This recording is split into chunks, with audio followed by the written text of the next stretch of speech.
یہ جو ویلیوز اور لائف سکلز ہیں یہ تعلیم کے ساتھ ساتھ ہم اسکول تو نہیں سکھاتے، تو پیرنٹس کا زیادہ کام ہے کہ وہ سکھائیں. جو اچھے اسکول ہیں وہ اس کو پلان بھی کر سکتے ہیں. تو اس کو ایک سوچنے کا طریقہ یہ ہے کہ کون سے کام ہیں جو ہم روزانہ کرتے ہیں. سمپل سے کنسیو کر لیں کہ ہم بچہ صبح سے اٹھا ہے اور اس نے کھانا کھانا ہے، ناشتہ کرنے سے لے کر رات کو سونے تک. اور کچھ ایسے کام ہیں جو ہم مہینے میں ایک دفعہ کرتے ہیں. کچھ ایسے کام ہیں جیسے سال میں ایک دفعہ کرتے ہیں. جیسے عید ہوگی تو ہم بکرا لے کے آئیں گے، ذبح کریں گے. تو ذبح کرنا اٹسیلف ایک لائف اسکل ہے اگر آپ کو اپنا بکرا ذبح نہیں کرنا تھا. اسی طرح کچھ کام ہیں جو ہم زندگی میں چند بار کرتے ہیں، جیسے کوئی ویڈنگ ایونٹ ہے تو ہم ان میں سے کوئکلی گو تھرو ہوتے ہیں. یہ کام نہیں آتے تو وہ ہماری تعلیم ادھوری ہے، اس لیے ان کو لائف سکلز کہتے ہیں. اور ویلیوز بھی ہیں کہ اس میں ہمیں اگر نہیں آتا مہمان کو سرو کرنا، یا کمرے میں انٹر ہونا، یا اپنے سلام کرنے کا صحیح طریقہ. کوئی بندہ سو رہا ہے ہم سلام کر رہے ہیں، یا کوئی بندہ پڑھ رہا ہے تو ہم اونچا سلام کر رہے ہیں. تو وہ کب کا چیز کرنی ہے نہیں کرنی وہ اس میں آتا ہے. تو جیسے ہم نے کہا کہ اٹھنا، تو حضور صلی اللہ علیہ وسلم اٹھتے ہوئے کیا کرتے تھے؟ اپنے ہاتھوں سے، ٹھیک ہے، تو سے لے کر ہاتھ کیسے دھونے ہیں. یہ مسلمانوں کو تو ہاتھ دھونے کا طریقہ کورونا نہیں سکھایا، ورنہ تو ان کو ہاتھ دھونے ہی نہیں آتے تھے. ہاتھ کے کیا 4 حصے ہوتے ہیں اور ان چاروں حصوں کو کیسے کم از کم دھونا ہوتا ہے. کھانے کے بارے میں حضرت امام غزالی رحمۃ اللہ علیہ نے کہا ہے کہ کھانا ایک اسپرچول ایکٹیویٹی ہے. اس میں آپ کے سوشل، انفرادی، ایک دوسرے کا حیا، ادب، کھانے کا قدر، شکر، اتنی زیادہ چیزیں اس میں شامل ہیں. تو اس کو ڈیٹیل میں آنا چاہیے. جیسے ہم ایک واقعہ بھی سناتے ہوتے ہیں امام شافعی اور امام مالک کا، کہ وہ ایک میزبان تھے، ایک مہمان تھے، تو انہوں نے شروع میں ہاتھ دھوتے ہوئے ایک اور ترتیب رکھی اور اینڈ پہ ایک اور ترتیب رکھی. پھر امام شافعی جو کہ شاگرد تھے ان کے بتانے پہ امام مالک نے اس کی وجہ بھی بتائی. اسی طرح کپڑے چینج کرنے کا کیا طریقہ ہے، اور اپنے کپڑوں کو ریڈی کرنا. بعض اوقات دیکھیں نا، بچوں کو ہم یہی نہیں سکھائیں کہ اس نے شرٹ فولڈ کر کے رکھنی کیسے. تو اسی طرح صفائی، اپنے ماحول کو صاف رکھنا ہماری ذمہ داری ہے، اس کے لیے کوئی باہر سے نہیں آئے گا. اور ہم اپنی ایون ڈسٹنگ اور برشنگ کی جو چیز ہے وہ ہمیں اس طرح سے نہیں آتی. اپنی ہیلتھ اور ہائیجین بھی تو ہے ہی. پھر گھر میں انٹر ہونا اور کمرے میں انٹر ہونا اور ایگزٹ ہونا. نیپ کیسے کرنا ہوتا ہے، اس کے کیا اصول و ضوابط ہیں.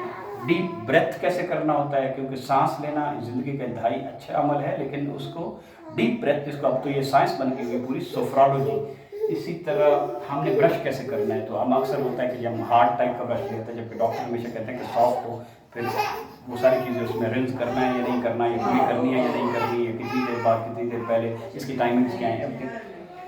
جو ہم ہفتے میں کچھ ایسے لکھے ہوں گے. ٹوائلٹ کا استعمال بڑا امپورٹنٹ ہے، کیونکہ یہ زبان اور ٹوائلٹ کا استعمال یہ قبر میں سب سے زیادہ عذاب ہے. مسجد کے آداب، ہم بچے چھوٹوں کو لے جاتے ہیں تو میرے کو نہیں پتہ ہوتا کہ ان پہ اینڈ پہ ان کو بٹھانا ہے، یا وہ ادب آداب کا نہیں پتہ ہو تو پھر آپ نہ ہی لے جائیں تو زیادہ اچھا. نہانا، ٹھیک ہے نا. حضور صلی اللہ علیہ وسلم تو کھڑے ہو کے نہیں نہاتے تھے، صرف بات کرتے تھے. اب کھڑے ہو کے ہم نہائیں گے تو ہم پانی کتنا زیادہ ضائع کرتے ہیں کہ ہم وہ گرم اور ٹوٹی ٹھنڈی کو مکس کر کے پھر ان کو آف کرتے ہی نہیں ہیں، کہ پھر دوبارہ ہمارا مکسچر خراب ہو جائے گا. اگر وہی چیز ہم بالٹی میں کریں تو پانی اس ایک اتنی ریکوائرڈ ٹیمپریچر کا مکس کر کے حضور صلی اللہ علیہ وسلم تقریباً ہماری عام بالٹی کے 1/3 سے نہاتے تھے. وہ جو میں نے ایک دفعہ ان کا جو مد اور سا کے پیمانے تھے، سا کے پیمانے کا نوٹ کیا، تو وہ 1/3 سے لے کر آدھی بالٹی سے وہ نہاتے تھے. اور سچی بات ہے کہ بندہ اسے نہا لیتا ہے. اور کپڑے کیسے دھونے ہیں، تو اگر نہیں معلوم ہوگا تو میں کلر والے کپڑے اور دوسرے کپڑوں کو مکس کر کے دھلوا دوں گا. یا بعض اوقات ہم وہ اکثر ہمارے گھر میں کام کرنے والی، چونکہ یہ اس کے لیے ملکوں میں فنیشنگ سکول ہیں، بچیوں کو سکھایا جاتا ہے بہت اچھے اسکولوں میں. جرمنی میں بھی اب تو بچی 8ویں کی بچی آٹا اب بھی گھومتی ہے. تو ہمارے یہاں وہ فنیشنگ ہوتی نہیں ہے اب تو. وہ ڈاٹرز پرپز کے لیے نہیں ہے، وہ ہمیں خام خواہ امتحان دینے کے لیے اس بچی کا بیڑا غرق کر دیتے ہیں، اسے گھر چلانا. تو روڈ کیسے کراس کرنا ہے، اس میں سیفٹی کا ایلیمنٹ بھی ہے، اور اس میں وہ بھی ایلیمنٹ ہے کہ آپ ڈرائیور کی سینس آف سیکورٹی خراب کر دیتے ہیں. ایون فروٹ کیسے کاٹنے ہیں، ہم کیلے کو کاٹ کے اگر ہاتھ میں پکڑا ہوا ہے. اسی طرح ٹریفک کی sense is very very important جس ماڈرن لائف میں رہتی ہیں. کچھ چیزیں ہیں جو ادروائز اس کا کوٹائی وائی ضروری نہیں ہے، ہمیں ہر موقع کے ذکر اذکار آنے چاہیے. دعا کا بھی ادب آداب آنے چاہیے. راستے کا حق یہ بہت ہی امپورٹنٹ ہے. اس میں پارکنگ سے لے کر سیڑھیوں میں لوگ بیٹھ جاتے ہیں سے لے کر، اور ایون آپ دیکھتے ہیں کہ گھروں میں جب کوئی ایسا کوئی چھوٹا موٹا فنکشن آتا ہے، زیادہ لوگ آتے ہیں، تو اکثر دروازے میں لوگ کھڑے ہوتے ہیں، یار ہٹی مجھے گزرنے دیں. تو یہ ہمیں راستے کے حق کا بالکل نہیں پتہ، مسجد میں بھی نہیں پتہ، بیت اللہ میں بھی نہیں پتہ. تو اس لیے وہ بھیڑ بکریوں کی طرح لوگوں کو ایسے کرنے کی ضرورت پیش آ گئی. اذان اقامت زندگی میں ضرورت پڑتی ہے، امامت کی پڑتی ہے، چیزوں کو اپنی جگہ پہ رکھنا یہ تو ہر وقت ضرورت ہے. کفایت شعاری ہے. مجھے اگر یہ نہیں پتا کہ پیسے آئے تو میں نے سیو بھی کرنے، اب سیو کرنے کا طریقہ نہیں آتا، میں ماؤں نے سکھایا نہیں ہے. میں ملیشیا میں تھا تو وہ چائنیز ملیشین بتاتے ہوتے تھے کہ ان کی مائیں ملے مسلمز کی جو ہیں وہ انہیں خرچ کرنا سکھاتی ہیں، ہماری مائیں ہمیں سیو کرنا سکھاتی ہیں. اس لیے ہم اچھے بزنس مین ہیں اور ہمیں فائدہ یہ ہے کہ یہ غیر ضروری طور پہ بھی انہوں نے 12 اسکارف لینے ہوتے ہیں تو ہم اسکارف بیچتے رہتے ہیں اور فائدہ ہمیں ہوتا ہے. تو اسی طرح چیزوں کو آرگنائز اور پلان کرنا کے کام تو ہمیشہ زیادہ ہوتے ہیں اور پیسے بھی ہمیشہ کم ہوتے ہیں. تو کیا کام کرنا ہے، عیادت کرنا کسی کی جانا، ٹھیک ہے. تو یہ ایک بہت بڑا ایشو میں نے بار بار لکھا کہ ہر چیز کا خود کام کرنا. جیسے ہم کہتے ہیں نا حضور صلی اللہ علیہ وسلم ہر چیز خود کام کرتے تھے، اپنی گانٹھ بھی لیتے تھے، مرمت بھی کر لیتے تھے، وہ ساری چیز. پھر خریدنے کے آداب. بزنس مین کہتے ہیں کہ آپ 2 دفعہ کماتے ہیں، ایک خرید میں اور ایک سیل میں. اگر میں نے غلط کیا وہ آلو خریدے ہی میں نے غلط ٹائم پہ اور وہ گلنے والے ہیں، تو میں جب وہ آلو دبئی لے کے جاؤں گا تو وہ آلریڈی وہ ایک تو قیمت خرید سے مجھے فائدہ نہیں ہوگا. پھر بازار میں واک کیسے کرنا ہے ہم نے بچوں کو بھی نہیں سکھایا، اور بچے بازار میں اس طرح نہیں واک کر رہے تھے جس طرح کرنی چاہیے ماں باپ کے پیچھے. تو ساتھ اسی طرح بیسک کوکنگ آنی چاہیے. جیسے مجھے اگر انڈا فرائی کرنے نہیں آتے یا چائے بنانی نہیں آتی تو میں مطلب یہ ایک سروائیول اسکلز ہے نا، ایک قسم کے اس کو سروائیول اسکلز کہہ لیں. رائڈنگ، شوٹنگ اور ٹارگیٹنگ یہ تو مسلمانوں کا ہمیشہ سے خاصا رہا ہے کہ اس کے بغیر کوئی بچہ مطلب اس کو سمجھے کہ وہ عاقل والا یا بالغ سمجھے نہیں جاتا. تو ہمارے حساب سے گاڑی کو مینٹین کرنا، میرے پاس موٹر سائیکل ہے یا میرے پاس گاڑی ہے، مجھے ٹائر نہیں چینج کرنا آتا، کیا فائدہ ہوگا. تو اسی طرح پارک کرنا یہ راستے کے حق میں آتا ہے. جو ہمیں کام اس سے ذرا گھٹ فریکوینسی میں کرنے پڑتے ہیں، اپنے ارد گرد کی اسپیس کو آرگنائز کرنا. یہ بہت اچھا سیکھ رہا ہوں. تو جاپانیوں میں جائیں یا جاپانی اسٹور میں جائیں تو آپ کو پتہ چلے گا کہ ایک چھوٹی چھوٹی چیز کے لیے بھی انہوں نے آرگنائزر بنائے ہوئے ہیں، اسپیس بنائی ہوئی ہے. وہاں پہ جگہ کی اس طرح سے نہیں ہے. تو ہم ہر چیز جو گھڑے میں رکھتے ہیں گاؤں میں تو اور وہ ہمیں اسپیس آرگنائز کرنے نہیں آتی ہوتی. پیٹیاں بنا دیتے ہیں، ہمیں وہ نہیں طریقہ کہ وہ کیسے بنائیں کہ آسانی سے رکھ سکیں، آسانی سے کر سکیں. تو کچن گارڈننگ کرنا پودوں کے ساتھ، مثلا اکثر اگر بچوں کو آپ نے نہیں سکھایا تو وہ پودے کو ایسے ایسے کر کے اس کی جڑیں ہلا دے گا، پودا خراب ہو جائے گا، ایک جگہ دوسرے کا لگائے گا وہ نہیں چلے گا. تو آپ غلط ٹائم پہ ان کو پانی دے دیں گے، پانی زیادہ دے دیں گے، پودے بھی زیادہ پانی سے مر جاتے ہیں. اس کو کہتے ہیں کہ پودا ڈراؤن ہو گیا. اس کو پانی دینے کا طریقہ کیا ہے، کتنا ہے. اسی طرح میں نے کل پیٹ رکھے ہوئے ہیں، یا فش رکھی ہوئی ہے یا بلی رکھی ہوئی ہے یا کتا رکھا ہوا ہے کسی پرپز کے لیے، تو اس میں تو گھر میں گیسٹ آئے تو اس کی ہوسٹنگ کیسے کرنی ہے، ٹھیک ہے.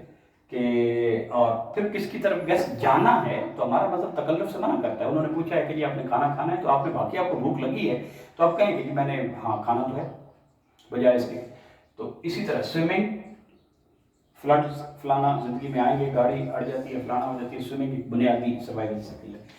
اپنی اسٹیچنگ کرنا، حضور صلی اللہ علیہ وسلم خود کرتے تھے اسٹیچنگ. آپ بڑے ہوٹلز میں جائیں تو ایک اسٹیچنگ کی کٹ پڑی ہوتی ہے، لیکن اب مجھے اپنا بٹن نہیں لگانا ہے تو مجھے کٹ کا کیا فائدہ ہوا.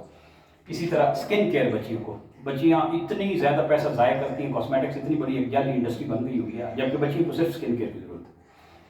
اور لگیج تیار کرنا، یہاں سے وہاں جانا ہے غیر ضروری لگیج رکھتے ہیں. حالانکہ ٹریول لائٹ ایک اصول رکھا ہوا ہے، لیکن ٹریول لائٹ کیا کرنا، انہوں نے اتنے غیر ضروری چیزیں آپ ہمارے ایئرپورٹ پہ دیکھ لیں، ہمیں پنڈا لے کے جا رہے ہیں. اپنے گھر کی ریپیئر کرنا، DIY از ویری امپورٹنٹ. گھر میں چھوٹی سی گراج اور کارپینٹری شاپ ہونا ضروری ہے. بچوں کو بنیادی آری چلانا، ہتھوڑا چلانا، نیل چلانا، وائر پیل کرنا یہ نہیں آتا تو وہ گھر میں یا اپنا پلگ لگانا کرنا، ہاؤس گھر کی عام اپلائنسز کو استعمال کرنا. اسی طرح جو کام روپ میکنگ آنا چاہیے. مطلب بچیوں نے ویسے بھی اپنے وہ بالوں کو کرنا ہوتا ہے کہ آپ رسیاں بنانا چھوٹی موٹی، یہ ادروائز بھی ہے ٹینٹ میں جانے کے لیے، یا یہ اسکلز بہت ضروری ہیں. چیزوں کو باندھنا کیسے ہے، باندھنے کے انہیں طریقے نہیں آتے. اینیملس کو کیسے فیڈ کرنا ہے.